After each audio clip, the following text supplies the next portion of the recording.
हरी गईले ने बुलाला टकी गईले डरिया से नायल परदेसी बलमुआ नायल फरी गईले ने बुलाला टकी गईले डरिया से नायल परदेसी बलमुआ नायल जऊ हम जनती परदेसी घरे आई है जऊ हम जनती पिया घरे आई है टीसन में पे रिके साब जवती टीसन में पे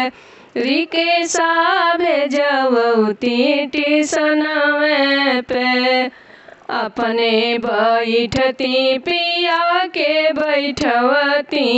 अपने बैठी पिया के बैठवती देवर जी से रिके सा खिंचवती देवर जी से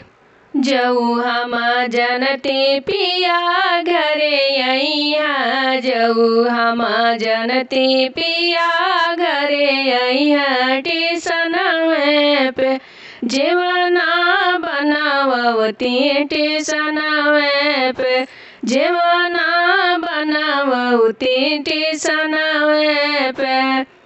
अपने खैती पिया के खियवती अपने खैती पिया के खियवती देवर जी से पतल फेंकवती देवर जी से पतल फेंकवती देवर जी से फरी गईले बुलाला टकी गईले डरिया से नायल परदेसी बलमुआ नायल परदेसी बलमुआ नायल।